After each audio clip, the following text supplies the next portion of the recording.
الحمد لله حمدا كثيرا كما أمر ونشهد أن لا إله إلا الله وحده لا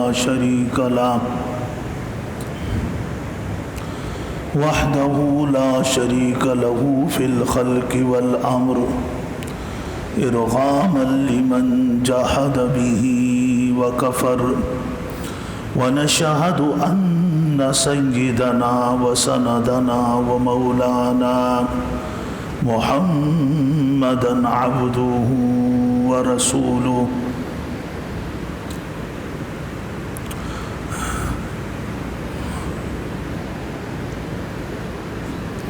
صلى الله عليه وعلى آله وأصحابه الذين هم كالنجوم في السماء للاهتداء والاقتداء وهم مفاتيح الرحمة ومصابيح الغرر. أعوذ بالله من الشيطان الرجيم. بسم الله الرحمن الرحيم.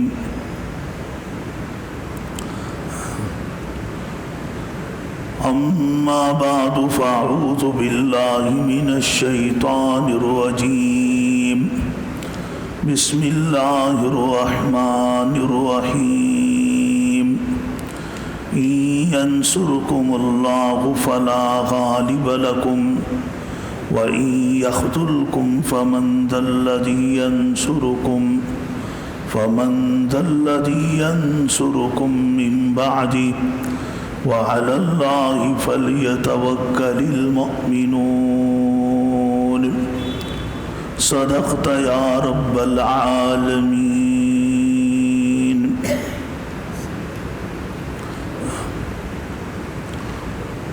واجب الاحترام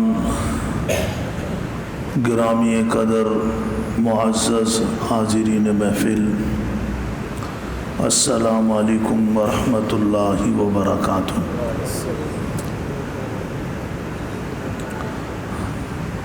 آج کا جمعۃ المبارک ماہ شعبان کا آخری جمعہ ہے، اور اس کے بعد آنے والا جمعہ رمضان المبارک کا پہلا جمعہ ہوگا.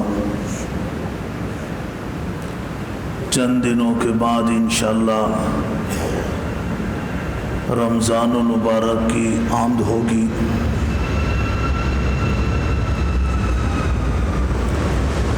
رمضان اور قرآن یہ آپس میں لازم اور ملزوم ہیں. قرآن کریم نے تو اس کو بیان کیا، اور یہ بات قرآن کریم میں لکھی بھی ہے، شہر رمضان الذی انزل فیہ القرآن. علماء سے بھی آپ حضرات نے سنا کہ اللہ تبارک و تعالی نے قرآن کریم کو رمضان المبارک کے مہینے میں نازل فرمایا. گویا کہ یہ بات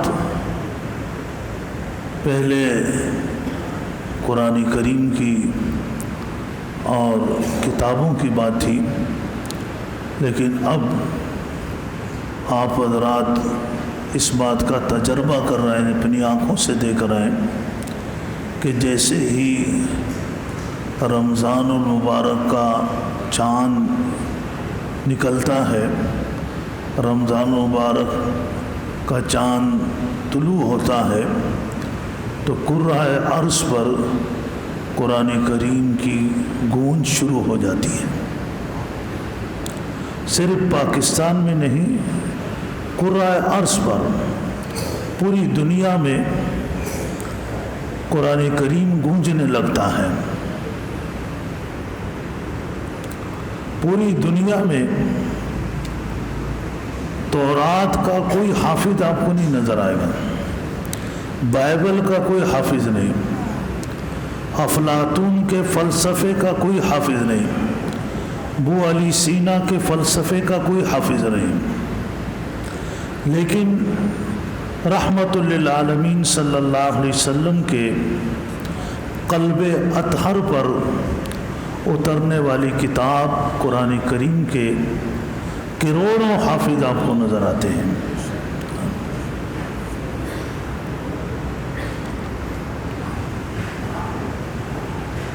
اور اس آئینے میں ہم اپنا ایمان کا لیول بھی چیک کر سکتے ہیں۔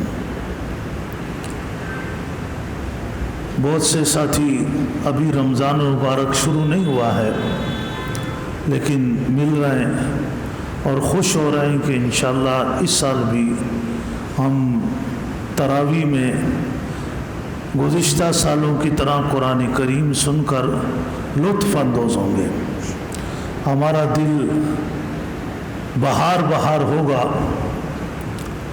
یہی ایک مسلمان کی علامت اور نشانی ہے۔ جن کی روح گانا سن کر خوش ہوتی ہے، میرا ذوق یہ ہے کہ وہ روح کسی مسلمان کی روح نہیں ہے۔ مسلمان اللہ کا کلام سن کر خوش ہوتا ہے، سے قرآن پاک اللہ کا وہ واحد کلام ہے جس کے بارے میں اللہ نے اپنے پیارے پیغمبر حضور اکرم صلی اللہ علیہ وسلم سے ارشاد فرمایا وَرَتِّلِ الْقُرْآنَ، میرے محبوب آپ قرآن پڑھیں، میں آپ کا قرآن سن کر خوش ہوتا ہوں۔ وَرَتِّلِ الْقُرْآنَ، فرمایا رات کی تنہائیوں کو قرآن کی تنویر سے آباد کریں۔ یا ایھا المزمل قم اللیل الا قلیلا نصفہ او انقص منہ قلیلا او زد علیہ ورتل القرآن ترتیلا۔ تو قرآن پاک اللہ کا کلام ہے جسے سن کر اللہ پاک خود بھی بہت زیادہ خوش ہوتے ہیں۔ اس لیے وہ لوگ بڑے خوش نصیب ہیں کہ جن کے سینے قرآن پاک کی حفاظت کا ذریعہ بنتے ہیں۔ آج ہمارا تو ذوق بدل گیا مادہ پرستی میں، ہم تو شاید ان کو خوش نصیب سمجھتے ہیں جو اربوں کربوں خربوں غریب لوگوں کا چوری کر کر کے ان کے خون اور ان کی ہڈیوں پر اپنی بلڈنگیں کھڑی کرتے ہیں، ہم شاید انہیں خوش نصیب سمجھتے ہیں، لیکن وہ خوش نصیب نہیں، وہ تو بڑے بد نصیب اور بڑے افسوس کے قابل ہیں۔ خوش نصیب وہ لوگ ہیں کہ جن کو اللہ نے قرآن کی دولت سے نوازا ہے۔ اور اس میں کوئی شک نہیں ہے کہ رمضان المبارک کا روزہ قرآن پاک کی تلاوت تراویح میں سننا، اس سے تھکاوٹ ہوتی ہے، یہ ایک حقیقت ہے۔ اور اس کو آپ یوں سمجھ لیجئے کہ جیسے حضور اکرم صلی اللہ علیہ وسلم جب طائف کے سفر پہ دعوت و تبلیغ کے لیے تشریف لے گئے، آپ نے علماء سے سنا ہے کہ طائف کے کافروں نے آپ کے ساتھ بہت برا سلوک کیا، آپ پر سنگباری کی، جس کے نتیجے میں حضور اکرم صلی اللہ علیہ وسلم کا جسم مبارک لوح و لعان ہوا۔ آپ کے ساتھ اس سفر میں آپ کے پیارے صحابی سیدنا حضرت زید بن حارثہ تھے۔ حضرت زید بن حارثہ یہ منظر دیکھ کر بہت زیادہ رنجیدہ تھے، اور اس وقت انہیں بڑا دکھ ہوا کہ جب ایک جگہ آپ تشریف فرما ہوئے تو انہوں نے بڑی طاقت سے آپ کے جوتے مبارک آپ کے قدم مبارک سے نکالے کہ خون کی وجہ سے چپک گئے تھے، بس وہاں وہ جوتے آپ کے پاؤں سے جدا ہوئے ادھر حضرت زید کی آنکھیں برس پڑی، ابھی تک انہوں نے برداشت کیا ہوا تھا۔ تو حضور اکرم صلی اللہ علیہ وسلم نے حضرت زید کو تسلی دیتے ہوئے فرمایا کہ میرے پیارے، تم میرا یہ خون دیکھ کر اور یہ تکلیف دیکھ کر اور یہ زخم دیکھ کر آج بہت زیادہ رنجیدہ ہو، لیکن جب کل قیامت کے دن اس کا اجر دیکھو گے، اس کا ثواب دیکھو گے تو خوشی سے باغ باغ ہو جاؤ گے۔ جس محبوب کے لیے، جس رب کے لیے یہ جو کچھ میں برداشت کر رہا ہوں یہ اس کی رضا کے سامنے کوئی حیثیت نہیں رکھتا، تو اللہ کی رضا کے لیے، اللہ کی خوشی کے لیے، اللہ کے حکم کو پورا کرتے ہوئے انسان کو کوئی تکلیف پہنچے، وہ تکلیف اس کے لیے اس کی زندگی کا بہت بڑا قیمتی سرمایہ ہے کہ جب کل وہ اس کے اجر اور ثواب کو دیکھے گا تو پھر وہ بہت زیادہ خوش ہو جائے گا کہ اللہ نے اسے یہ سعادت عطا فرمائی کہ اللہ کے حکم کو پورا کرتے ہوئے وہ شیطان کی تلبیس میں، نفس کے دھوکے کے اندر مبتلا نہیں ہوا، بلکہ وہ استقامت کی نشانی بنا رہا اور اللہ کے حکم کو اس نے پورا کیا۔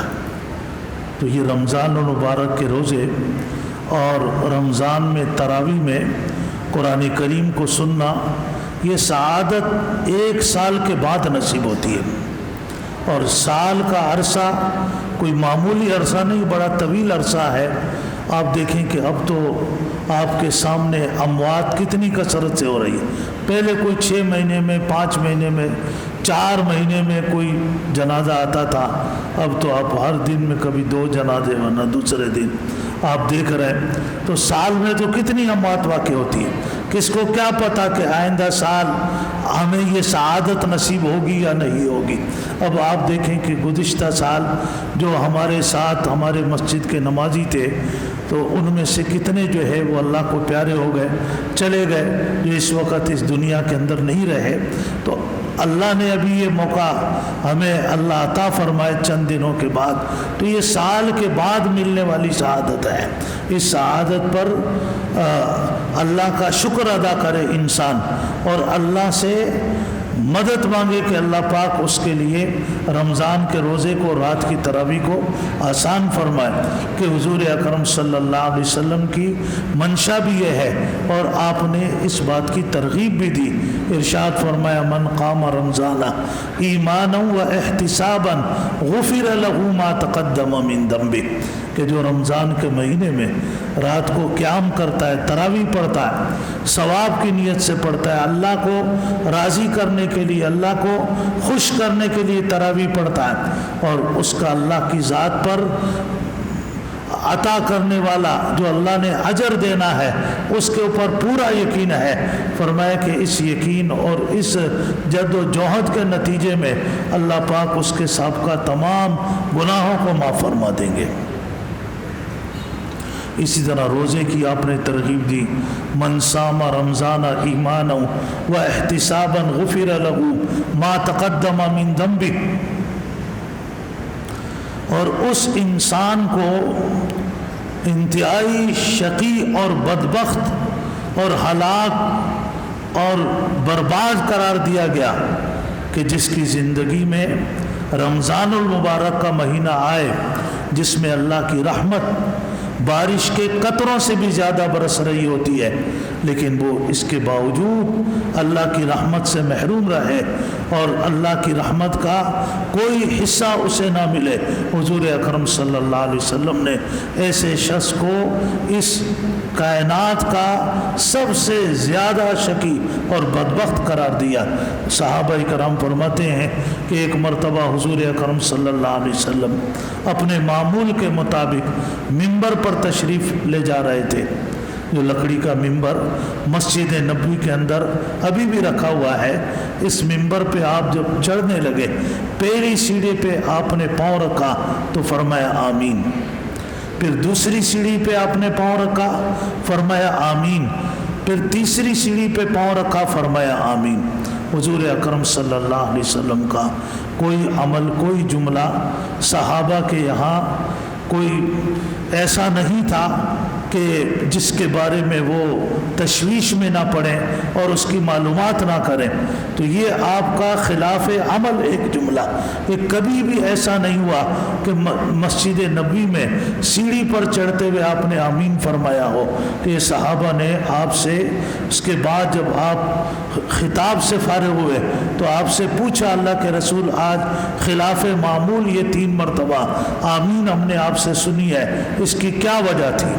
تو حضور اکرم صلی اللہ علیہ وسلم نے اس کی وضاحت فرمائی۔ فرمایا جب میں نے پہلے سیڑھی پہ پاؤں رکھا تو میرے سامنے حضرت جبریل امین کھڑے تھے اور انہوں نے مجھے فرمایا کہ جس بندے کے سامنے آپ کا نام لیا جائے اور وہ آپ پر درود شریف نہ پڑھے تو وہ ہلاک ہو گیا۔ تو آپ نے فرمایا آمین۔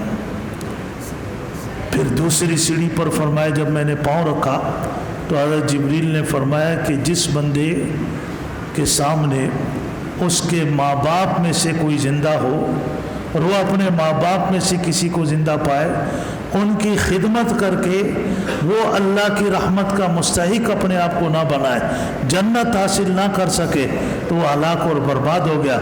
آپ نے فرمایا کہ میں نے کہا آمین۔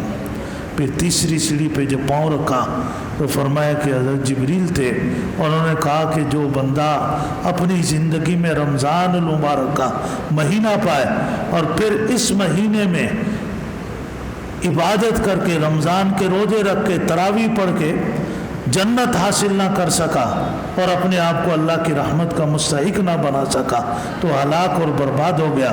آپ نے فرمایا آمین۔ اب آپ دیکھیں یہ آپ صلی اللہ علیہ وسلم نے کوئی بد دعا نہیں دی، نہ حضرت جبریل امین نے کوئی بد دعا دی ہے۔ دیکھیں آپ صلی اللہ علیہ وسلم بد دعا دینے کے لیے آئے نہیں۔ حضرت زید بن حارثہ نے طائف کے اندر جب آپ صلی اللہ علیہ وسلم کی یہ حالت دیکھی تھی تو آپ سے درخواست کی تھی اور حوالہ بھی دیا تھا کہ حضرت نوح علیہ السلام نے دیکھی ہے بد دعا کی، حضرت یونس علیہ السلام نے اپنی قوم پر اللہ کی ناراضگی کے نازل ہونے کی درخواست کی، آپ کے ساتھ بھی تو انہوں نے بڑی زیادتی کی ہے۔ آج آپ بھی اللہ سے دعا کریں کہ اللہ پاک ان سے ناراض ہو جائے اور اپنا غضب نازل فرمائے، لیکن آپ صلی اللہ علیہ وسلم نے ارشاد فرمایا کہ نوح علیہ السلام کو اللہ نے نبی بنا کر بھیجا، حضرت یونس کو اللہ نے نبی بنا کر بھیجا۔ میرے پیارے زید، میرے سر پہ اللہ نے رحمت للعالمین کا تاج سجایا ہے۔ میری رحمت کا تقاضا یہ ہے کہ میں ان کے لیے دعا کروں، اور اس وقت ہاتھ اٹھا کر اللہ سے دعا مانگی کہ اللہ اپنے محبوب کے یہ زخم دے کر کہیں آپ کا غضب جوش میں نہ آ جائے۔ میں ایک انسان ہونے کے ناطے اگر ان حالات سے متاثر ہو جاؤں اور میں ان کے لیے کبھی کوئی بد دعا کر بھی بیٹھوں تو میری پیشگی آپ سے درخواست ہے کہ میری اس بد دعا کو کبھی قبول نہ فرمانا۔ تو حضور اکرم صلی اللہ علیہ وسلم نے تو غلاف کعبہ پکڑ کر بھی یہی درخواست کی اللہ سے۔ تو گویا کہ آپ نے بد دعا نہیں دی، آپ نے ایک حقیقت بتائی۔ حضرت جبریل امین نے بد دعا نہیں دی، انہوں نے ایک حقیقت بتائی کہ انسان اس حقیقت کے آئینے میں اپنے آپ کو جج کرے، دیکھے کہ جب اللہ کی رحمت بارش کے قطروں سے بھی زیادہ برس رہی ہے اور اس رحمت کے اندر بھی میں اللہ کی رحمت کو نہ پا سکوں۔ آپ دیکھیے جب حضور اکرم صلی اللہ علیہ وسلم پر درود شریف پڑھا جاتا ہے، حدیث کے اندر آتا ہے ایک مرتبہ درود پڑھنے والے پر اللہ کی 10 رحمتیں نازل ہوتی ہے۔ اللہ کی رحمت تو وہ چیز ہے جس کا ایک ذرہ انسان کی پھنسی ہوئی بھور میں پھنسی ہوئی کشتی کو ساحل پہ لگا دیتی ہے، تو جس پر 10 رحمتیں نازل ہوگی وہ کس مقام اور مرتبے پر پہنچے گا۔ اسی طریقے سے ماں باپ کی خدمت ہے، ایسا وہ معرفت اور سلوک کے وہ مراتب جو سالہا محنت اور جد و جہد اور ریاضات سے حاصل نہیں ہوتے، جو ماں کی ایک دعا سے حاصل ہو جاتے ہیں۔ حضور اکرم صلی اللہ علیہ وسلم نے فرمایا کہ ماں کے قدموں کے نیچے جنت ہے، باپ کو جنت کا دروازہ قرار دیا۔ اور رمضان مبارک کا مہینہ جس میں اللہ کی رحمتیں بڑی جوش کے اندر ہوتی ہیں، ٹھیک ہے، ان حالات کے اندر بھی اگر کوئی بندہ اللہ کی رحمت کا اپنے آپ کو مستحق نہ بنائے تو آپ بتائیے کہ وہ خود دیکھے کہ میں کس سلوک کا حقدار ہوں، میرے ساتھ اللہ کیا کرے، مجھے اللہ جہنم میں ڈالے، مجھے کتنی بڑی اللہ سزا دے، میں اس سزا سے بھی زیادہ اس کا حقدار ہوں۔ تو اس لیے آپ صلی اللہ علیہ وسلم نے کوئی بددعا نہیں دی، بلکہ ایک حقیقت کو واضح کیا کہ اللہ کی رحمت اتنی کثرت کے ساتھ اتر رہی ہے، پھر بھی ایک بندہ غفلت کی چادر تان کر سویا ہوا ہے، اسے کوئی پرواہ نہیں ہے۔ اس کا مطلب یہ ہوا کہ وہ بندہ حضور اکرم صلی اللہ علیہ وسلم کی باتوں پر یقین نہیں رکھتا۔ آپ نے جس چیز کی اہمیت بیان کی اس کو اس اہمیت کا یا تو پتہ ہی نہیں ہے یا اس اہمیت پر یقین نہیں رکھتا۔ جو بندہ آپ صلی اللہ علیہ وسلم کی باتوں پر یقین نہیں رکھتا تو آپ بتائیے کہ اس کا آپ کے ساتھ کیا تعلق رہا۔ ایمان کس کو کہتے ہیں؟ ایمان اسے کہتے ہیں کہ جس بات کو اللہ نے اہم قرار دیا، جس بات کو حضور اکرم صلی اللہ علیہ وسلم نے اہم قرار دیا، وہ بات ہمارے نزدیک بھی اہم ہو جائے، اور جسے اللہ اور اس کا رسول غیر اہم قرار دے اسے ہم بھی غیر اہم سمجھے۔ ایمان تو اس چیز کا نام ہے۔ تو اللہ پاک ہمیں سمجھنے کی، عمل کی توفیق نصیب فرمائے، اور آنے والے ان دنوں میں رمضان المبارک کی آمد ہے، اللہ ہمیں زندگی عطا فرمائے اور صحت عطا فرمائے، اور اللہ ہمیں توفیق عطا فرمائے کہ ہم اس رمضان المبارک میں روزے رکھ سکیں اور رات کی تراویح پڑھ سکیں، اور دن بھر میں اور بھی اللہ کا ذکر اور عبادت کی اللہ توفیق اور سعادت نصیب فرمائے۔ وآخر دعوانا الحمدللہ رب العالمین۔